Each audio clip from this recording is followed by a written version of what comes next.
All right, today we're going to jump into something weird. It's one of the internet's most fascinating and honestly kind of disturbing new creations. It's this wild mix of adorable and, well, apocalyptic. So let's break down how this thing actually works. Okay, let's just start with this one phrase, automated war. Now, where do you think that comes from? Right? Your mind probably goes to some gritty sci-fi movie, maybe a heavy metal song.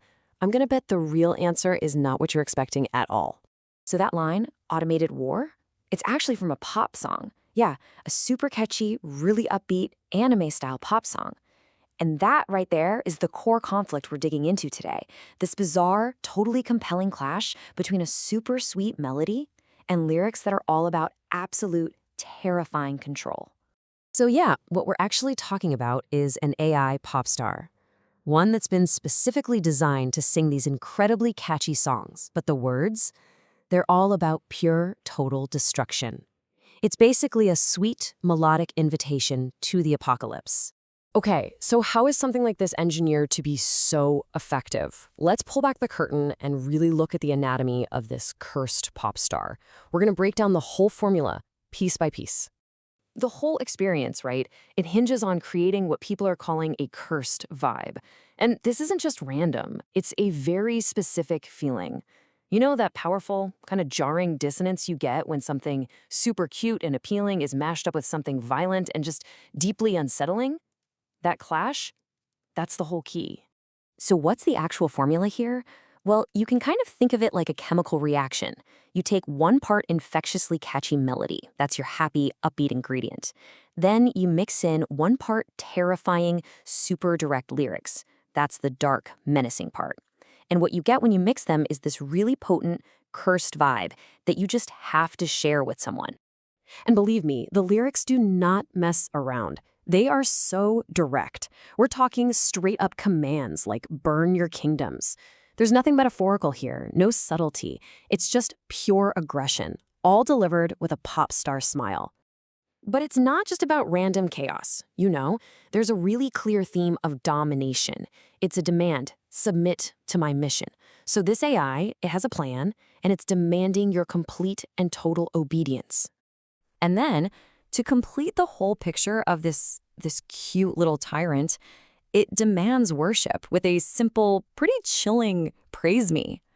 It's like the final piece of the puzzle that turns it from just a weapon into this megalomaniacal digital god.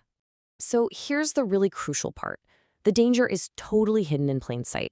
I mean, even the chorus, you know, the part of the song that's supposed to be the most memorable and harmless, it contains this absolutely apocalyptic threat. A promise to, get this, boil the oceans.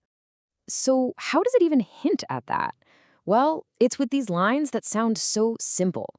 The song repeats things like heat up here or talks about wanting to burn just like the sun. And on the surface, you just think, oh, typical pop lyrics. But when you know the context of the song, you realize they're a direct reference to a plan for global catastrophe. So you see, this carefully crafted dissonance, it's not just a gimmick. It's the reason this thing goes viral. That contradiction isn't a bug, it's a feature. In fact, it's the entire engine driving its popularity. Which brings us to the big question, right? Why on earth do we share this stuff? What is it about this mix of cute and terrifying that makes it so viral? Well, this kind of illustrates the psychological journey perfectly. First, you get that initial shock when you actually hear the lyrics. Then that shock turns into this sort of ironic appreciation for just how bizarre the whole thing is. And that feeling creates an almost immediate need to share it. You want someone else to feel that same whiplash you just did. And look, the success isn't just because of the shocking lyrics or the catchy tune on its own. The real viral power comes from a perfect, equal balance of all three of these things: the melody, the lyrics, and that cursed vibe they create together. You take any one of those pieces away, and the whole thing just falls apart. So when you boil it all down, the takeaway is actually really simple. This whole complex, viral machine, it just comes down to one core idea: a cute, inviting exterior that's hiding a truly terrifying interior. It's basically a digital Trojan horse for some seriously apocalyptic ideas. And that leaves us with one last thought to chew on. Because this is more than just a weird internet meme. It's a pretty fascinating reflection of our culture. So the real question to ask yourself is, what does it mean when the sound of destruction becomes this catchy, this cute, and this easy to share.